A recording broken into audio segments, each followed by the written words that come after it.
Doctor Yunus গতকালকে বলেছিল এনসিপির নেতারা এমপি হবে, মন্ত্রী হবে।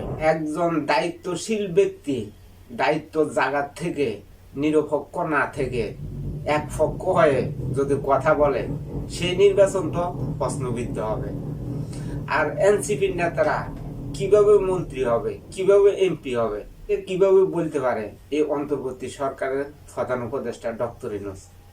নির্বাচনের মাধ্যম দিয়ে তো বোঝা যাবে কারা এমপি হবে, কারা মন্ত্রী হবে।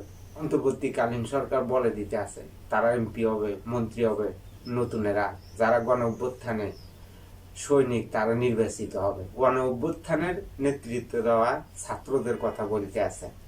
এবারে নির্বাচনে গণঅভ্যুত্থানে নেতৃত্ব দেয়া তরুণ রাজনৈতিক দলের কয়েকজন জিততে পারে, তাদের মধ্যে কেউ কেউ মন্ত্রীও হতে পারে। মঙ্গলবার ঢাকায় দক্ষিণ এশিয়া উচ্চশিক্ষা সম্মেলনে এমন আশাবাদ জানিয়েছেন প্রধান উপদেষ্টা ডক্টর মোহাম্মদ ইউনূস। তো আসলে এটা বৈষম্য সৃষ্টি করতে আছে এই অন্তর্বর্তীকালীন সরকারের প্রধান উপদেষ্টা ডক্টর ইউনূস এই কথা বলে ছাত্ররা নির্বাচিত হবে, ছাত্ররা এমপি হবে, মন্ত্রী হবে। এখন ছাত্ররা তো এমন জায়গায় ডুবে গেছে, তারা যদি সরকার গঠন করা সে সক্ষমতা না থাকে, তাহলে তারা এমপি মন্ত্রী কিভাবে হবে? যদি সরকার গঠন করার সে সক্ষমতা থাকে তাদের, তাহলে এমপি মন্ত্রী হওয়া যায়। যদি তারা সরকার গঠন করার সে সক্ষমতা না থাকে, তাহলে এমপি মন্ত্রী কিভাবে হবে? কি ডক্টর ইউনূস কি বানিয়ে দিবে তাদেরকে এমপি মন্ত্রী?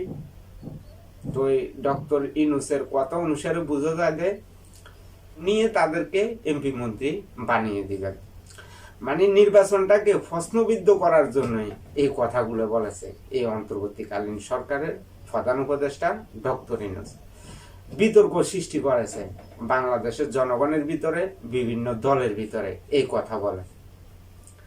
তখন এনসিপির নেতারা তো বলেছিল নতুন বন্ধ ব্যবস্থার রাজনীতি করব। এখন তাদের নতুন বন্ধ ব্যবস্থার রাজনীতি কোথায় গেল? এখন কেন তারা জামাত ইসলামের ফ্যাটে ঢুকে গেল গা?